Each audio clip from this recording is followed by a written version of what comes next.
Bonjour les amis, aujourd'hui vidéo plutôt soft mais très intéressante. À l'approche de la fin de cette CAN 2025, j'ai noté les maillots de missiles de chaque nation qualifiée sur 10. Et à la fin, je vous dévoile mon classement général. Installe-toi bien, on commence tout de suite. Pour cette première nation, on commence avec du très lourd. Le Maroc, pays hôte. Franchement, j'aime bien. Les couleurs sont respectées, l'identité est là, les noms et numéros sont dorés. C'est élégant. Pour moi, on est sur un 7 sur 10. J'aurais peut-être monté plus haut avec plus de références culturelles, des mosaïques, des motifs traditionnels, mais ça reste un très bon maillot. On enchaîne avec le Bénin. Et là, honnêtement, je reste un peu sur ma faim. Surtout quand on sait que le Bénin a changé d'emblème récemment en passant de l'écureuil au guépard. Forcément, quand tu vois un guépard, tu t'attends à quelque chose d'audacieux, plus agressif visuellement, plus marquant. Mais sur le maillot, je trouve que ça manque clairement de caractère. Les couleurs sont propres, c'est bien exécuté, mais l'identité n'est pas assez forte. On ne ressent pas vraiment le changement de symbole, ni cette envie de renouveau. Malgré tout, je tiens à saluer le parcours du Bénin pendant cette CAN, avec notamment leur première victoire de l'histoire de la compétition. Et ça, c'est loin d'être anodin. Donc respect pour ça. Mais en ce qui concerne le maillot uniquement, pour moi, c'est un 4 sur 10. On continue avec l'Angola. Là aussi, c'est propre, mais franchement, ça reste très classique. Les couleurs sont respectées, le rendu est correct, mais il n'y a rien qui te marque vraiment. Aucun élément culturel fort, aucun détail qui te fait dire « ça c'est l'Angola ». C'est un maillot qui fait le job, sans plus, et dans une CAN aussi riche visuellement, c'est un peu dommage. Du coup pour moi, ça vaut juste un 4 sur 10. Ensuite, on passe au Burkina Faso. Pour ce maillot, je pars directement sur un 5 sur 10. Pourquoi? Parce qu'on est sur quelque chose de plutôt propre, équilibré, mais très sage. Les couleurs sont respectées, le design est lisible, agréable à regarder, mais il manque ce petit truc, ce petit quelque chose qui va te dire waouh. Avec l'histoire du pays, la symbolique forte, l'identité burkinabé, il y avait clairement moyen d'être plus audacieux. Là, ça fait juste le job, sans plus. Le maillot est correct, mais on oublie le reste en fait. Et là, on arrive sur un des maillots les plus marquants de cette CAN, le Mali. Franchement, quand tu vois ce maillot de missile, tu comprends tout de suite que ce n'est pas un design banal. Déjà, les couleurs du pays sont pleinement assumées. Le vert dominant, les touches jaunes et rouges, tout est là. Mais surtout, il y a ce travail sur le tissu, avec ces motifs inspirés des textiles traditionnels maliens. Et ça, c'est très fort. Parce que ce n'est pas juste décoratif, c'est une identité visuelle claire, assumée, reconnaissable immédiatement. On sent la culture, l'histoire, le respect du pays. Ce maillot raconte quelque chose, il ne cherche pas à plaire à tout le monde. Il affirme ce qu'est le Mali. Alors oui, certains vont dire que c'est chargé, que c'est audacieux, mais pour une CAN, pour représenter un pays africain, c'est exactement ce qu'on attend. Pour moi, c'est clairement un 8 sur 10. Un maillot identitaire, fort et surtout inoubliable. On continue avec le Soudan. Pour ce maillot, je vais être honnête. On est sur quelque chose de très simple. Pour moi, c'est un 5 sur 10. Les couleurs nationales sont là. Rouge, blanc, noir, vert. C'est propre, lisible, sans prise de risque. Niveau design, rien de choquant, mais rien de marquant non plus. Clairement, dans un autre contexte, la note aurait été peut-être plus basse, plus sévère, mais compte tenu de la situation actuelle du pays, je trouve important de rester mesuré. Donc, pour l'ensemble de ce maillot, je donne un 5 sur 10. Ensuite, la Tanzanie. Un maillot assez classique avec les couleurs du pays bien représentées. C'est propre, c'est bien fait, mais c'est assez discret. Pas de symbole fort, pas de détails marquants. Du coup, moi, je vais mettre un 5 sur 10, pareil comme pour le Soudan. Pour la Tunisie, les Aigles de Carthage, je pars directement sur un 7,5 sur 10. Pourquoi cette note? Parce qu'on est sur un maillot très élégant, très propre, très maîtrisé. Le blanc domine avec ses touches rouges qui rappellent immédiatement l'identité tunisienne. C'est un design simple mais bien exécuté, rien n'est laissé au hasard. Le symbole national est discret, bien intégré et donne un rendu sérieux, presque intemporel. Alors oui, certains vont dire qu'il manque un peu de folie, un détail culturel plus marqué, mais dans son style, ce maillot fait exactement ce qu'on lui demande. C'est beau, c'est efficace et c'est cohérent. Un 7 sur 10, c'est largement mérité. On enchaîne avec l'Afrique du Sud, un maillot qui visuellement fait plutôt bonne impression. Les couleurs sont bien choisies, bien équilibrées, on reconnaît immédiatement l'identité sud-africaine. Il y a un vrai effort sur la modernité, sans trahir le pays. Maintenant, est-ce que ce maillot fait vraiment l'affaire? Est-ce qu'il marque vraiment les esprits? Pour moi, pas totalement. C'est pour ça que je donne un 7 sur 10. C'est un beau maillot, agréable à voir, cohérent avec la CAN, mais sans extravagance ou ou fort marquage. Le Botswana maintenant. Et honnêtement, je ne m'attendais pas forcément à ça. Le maillot est simple, mais plutôt bien équilibré. Les couleurs sont cohérentes et lisibles, bien alignées. Ça reste agréable à regarder. On n'est pas sur un maillot qui raconte beaucoup d'histoires ou une culture, mais il représente assez bien le drapeau. Et ça fait clairement le travail.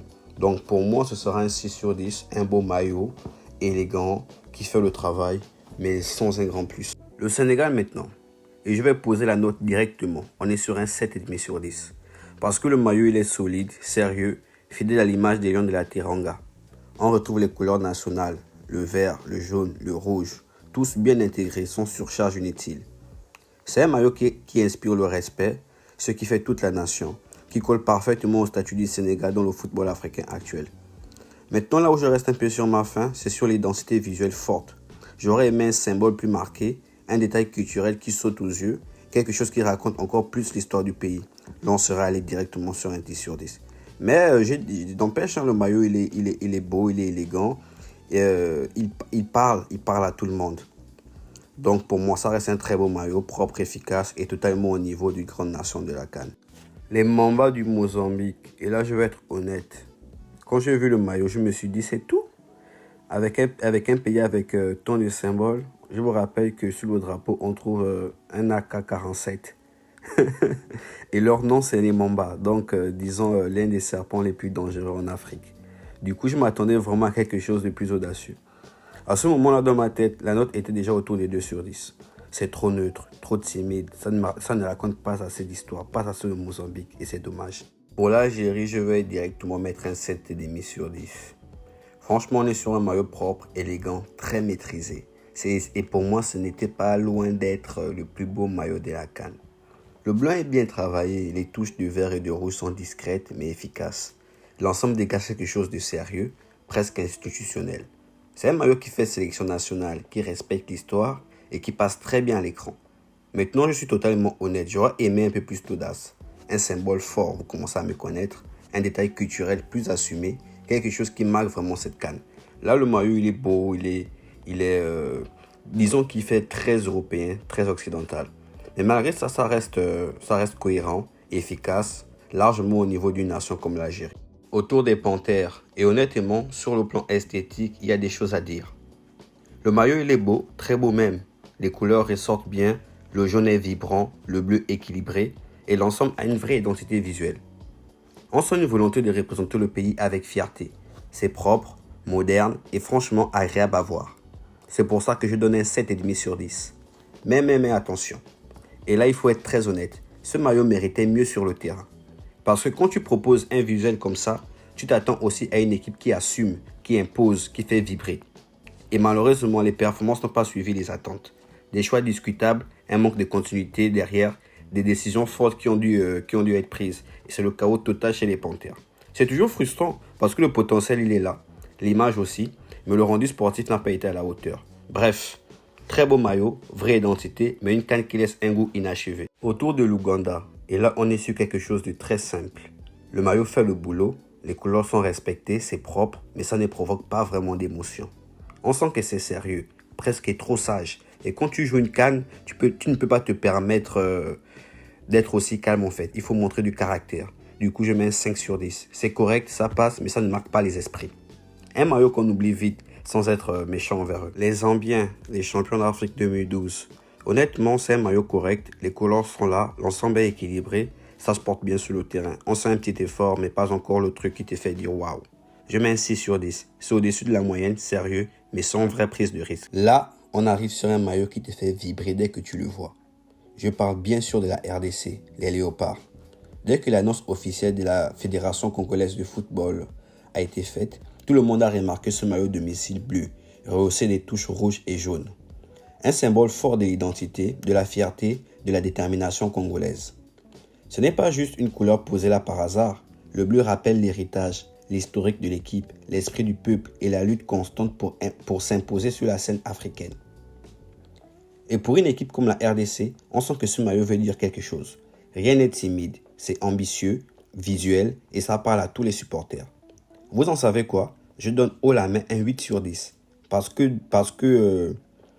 là où d'autres maillots restent plats, celui-ci a une vraie identité. Je ne parle pas du design.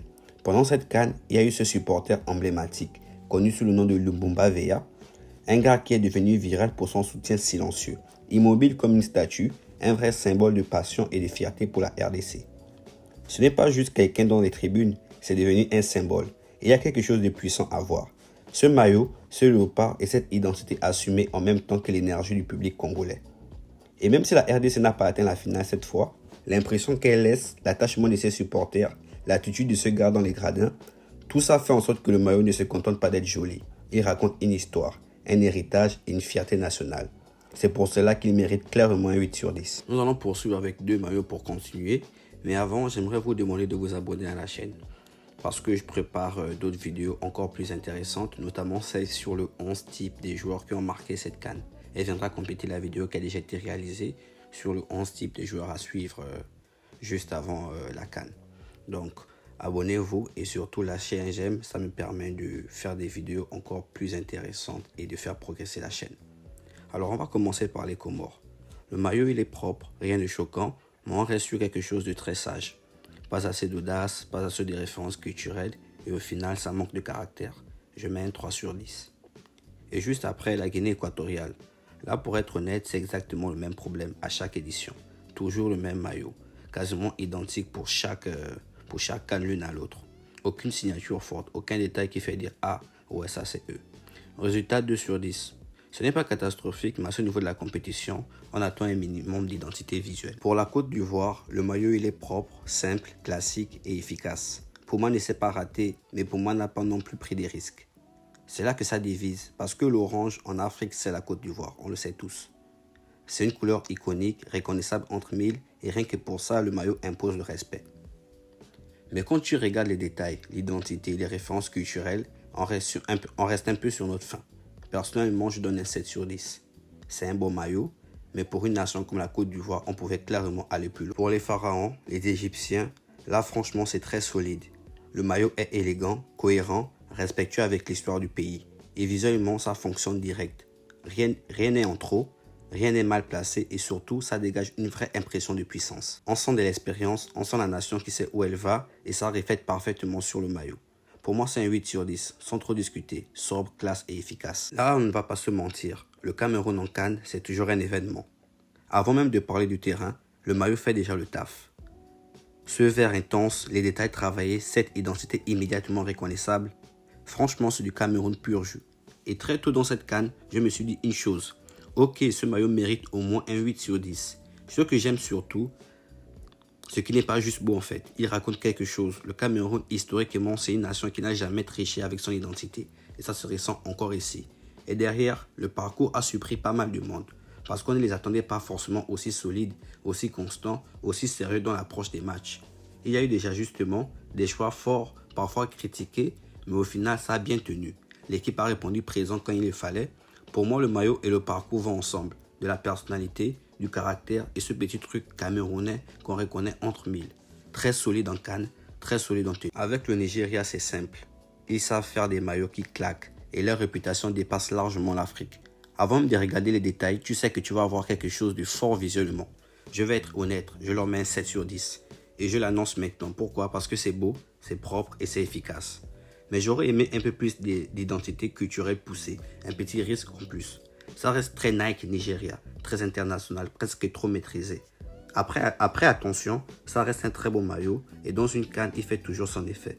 Mais justement, parce que le Nigeria est une référence mondiale, on attend toujours un cran au-dessus. Allez, on arrive au 24e et dernier pays, c'est tout simplement le Zimbabwe. Et là, je vais être honnête, on est sur quelque chose de simple et du national, sans prise de risque, assez efficace. Donc on va être sur un 5 sur 10. Bon, maintenant qu'on a tout vu, place au classement général. Je ne vais pas tout redire ici, la vidéo parle déjà pour elle-même. Mais certaines nations se sont clairement détachées. En haut du tableau, on retrouve des maillots qui racontent quelque chose. De l'identité, de la culture, du caractère. Le Cameroun, le Mali, l'Égypte et la RDC, des tenues qu'on reconnaît instantanément et qui collent parfaitement à ce qu'est une CAN. Juste derrière, d'autres pays ont proposé du très solide, du sérieux, de l'élégant, sans forcément chercher le buzz. Des maillots respectables, efficaces, qui divisent parfois, et c'est aussi ça qu'on cherche pour faire du débat. Et puis plus bas, certaines nations ont fait le choix de la simplicité extrême. Ça passe, mais ça marque moins. Voilà mon classement. pas une vérité absolue, juste une lecture basée sur l'identité, la cohérence et l'impact visuel. Maintenant, à toi de jouer. Dis-moi en commentaire le maillot qui mérite la première place et celui qui t'a le plus déçu.